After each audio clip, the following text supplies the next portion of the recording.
Mamma mia, salut les amis et bienvenue dans cette nouvelle vidéo consacrée à Java niveau intermédiaire. Alors, si vous vous rappelez, lorsqu'on a débuté cette histoire d'héritage, dès le tout début, je vous ai dit que Java ne supporte pas l'héritage multiple. Donc, croyez-moi, je ne vais pas venir dire maintenant que Java supporte l'héritage multiple. On reste sur notre position. Java ne supporte pas l'héritage multiple. Donc, une classe ne peut hériter que d'une et une seule classe. Mais ce qui est intéressant avec la notion d'interface que nous avons vue dans la vidéo précédente, nous pouvons utiliser ce Mitsubishi pour simuler la notion d'héritage multiple. Pourquoi? Parce que bien vrai qu'une classe ne peut hériter que d'une et une seule classe, une classe par contre peut implémenter plusieurs interfaces. Je me répète, une classe peut implémenter plusieurs interfaces. Donc si je viens à ce niveau, je vais pourquoi pas créer des classes assez tout simplement classiques afin de pouvoir expliquer le concept. Donc je vais venir ici, je vais créer une classe que je vais appeler ici A et je clique sur Finish. Donc j'ai ma classe A qui est présente à ce niveau-là. Je vais créer ensuite deux interfaces. Une interface que je vais appeler ici I1. Je clique sur Finish et je vais créer une deuxième interface que je vais appeler ici I2. Pourquoi pas, je vais créer également une autre classe que je vais appeler à ce niveau-là B. Checkez bon. Donc là, j'ai deux classes. J'ai une classe A et j'ai une classe B. De même, j'ai une interface I1 et une interface I2. Donc, au niveau de l'interface I1, nous aurons l'ensemble des méthodes abstraites qu'il faudra redéfinir, de même qu'au niveau de l'interface I2. Ok? Donc là, on ne va rien mettre vu que c'est juste pour l'explication. Mais là, je peux dire que ma classe A va tout simplement implémenter l'interface I1 et l'interface I2, vu qu'une classe peut implémenter plusieurs interfaces. Donc, je vais dire que ma classe A implémente l'interface I1 et implémente l'interface I2. Donc, si par exemple, au niveau de l'interface I1, je crée une méthode que j'appelle méthode 1, donc je vais mettre ici, pourquoi pas, public void, je mets ici méthode 1, comme cela. Et de même, au niveau de I2, je vais créer une autre méthode que je vais appeler ici méthode 2. Donc, je mets ici public void, je mets ici méthode 2, oups, comme cela. Cela veut dire que quoi? Donc, je vais enregistrer également à ce niveau. Vu que maintenant, au niveau de I1, j'ai à ce niveau méthode 1 et au niveau de I2, j'ai méthode 2 et que ma classe A implémente les deux interfaces, elle devra alors redéfinir ces deux méthodes-là puisqu'elle a signé deux contrats. Le premier contrat qu'elle a signé à ce niveau-là, c'est dire que oui, je jure devant la face du monde que je vais redéfinir la méthode 1. Je jure devant la face du monde que je vais redéfinir la méthode 2. Donc, à ce niveau-là, Java est le policier. Il vérifie, ok mon gars, tu as juré d'implémenter ici ces deux méthodes-là, mais pour l'instant, tu ne l'as pas fait. Donc là, je ne vais pas te laisser avancer.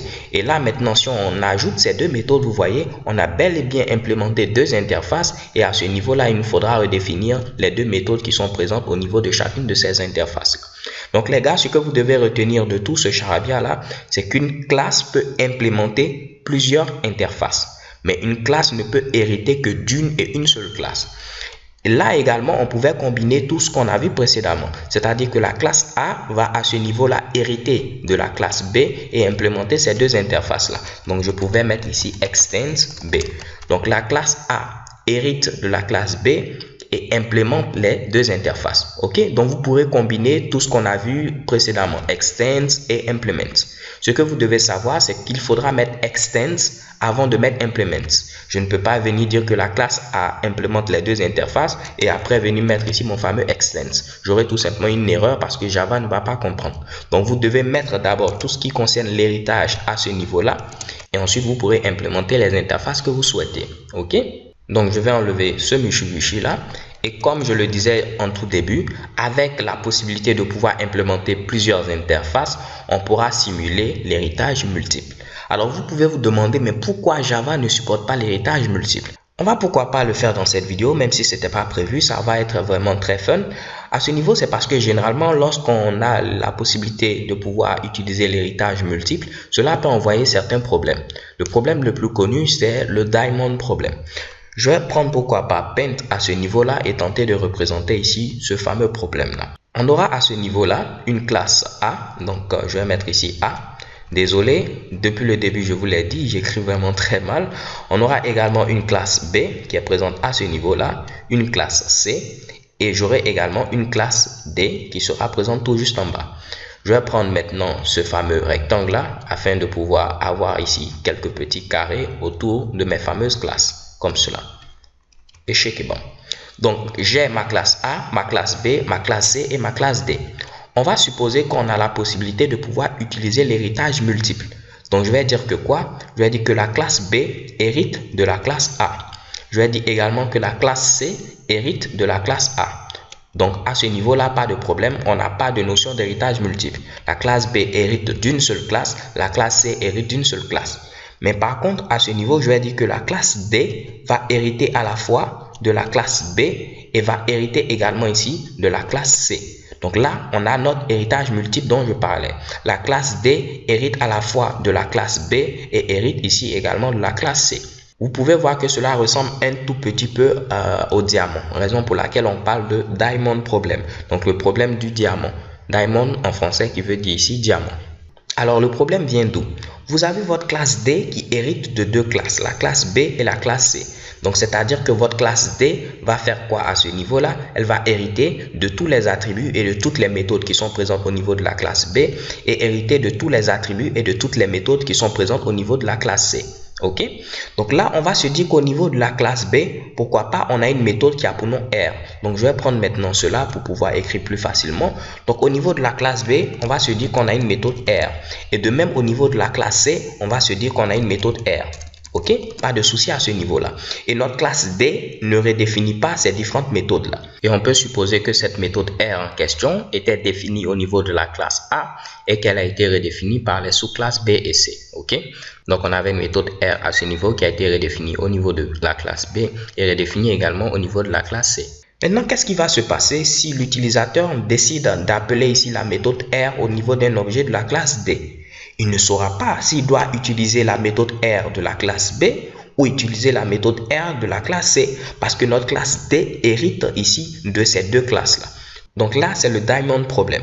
L'appel de la méthode R sera tout simplement ambigu parce qu'on ne saura pas si on doit appeler la méthode R de la classe B ou appeler la méthode R de la classe C. Alors qu'avec ici la notion d'interface, on ne peut pas avoir ce problème-là. Je vais vous le prouver. Je viens à ce niveau, je vais pourquoi pas fermer tout ce que j'ai eu à créer précédemment. Je vais supprimer l'interface I1 et supprimer également l'interface I2. De même, je vais supprimer la classe B et supprimer la classe A. On va partir de 0. Donc là, à ce niveau, je vais créer deux interfaces, une interface B et une interface C, pour que vous puissiez voir qu'on n'aura pas ce problème-là avec les interfaces. Donc, je crée une interface B et je crée une deuxième interface que je vais appeler à ce niveau-là C. Maintenant, il me faudra avoir ma classe D qui va implémenter ces deux interfaces-là. Donc, je crée une nouvelle classe que je vais appeler à ce niveau-là D. Donc, je mets un D comme cela et je vais dire que cette classe-là implémente à la fois l'interface B. Je clique sur OK et de même va implémenter l'interface C. Donc, je choisis ce Mitsubishi, OK et Finish. Donc, vous voyez que la classe D implémente ces deux interfaces-là, B et C.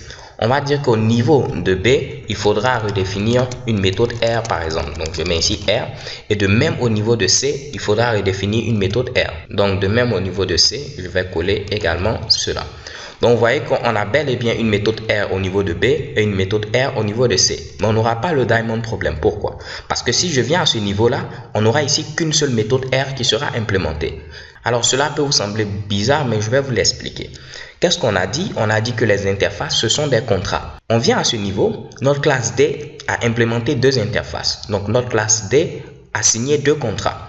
Le premier contrat qu'elle a signé au niveau de B, c'est dire que je jure devant la face du monde que je vais implémenter la méthode R. Le deuxième contrat qu'elle a signé à ce niveau, je jure devant la face du monde que je vais implémenter la méthode R. Donc notre classe D a respecté les deux contrats puisqu'elle a bel et bien implémenté la méthode R.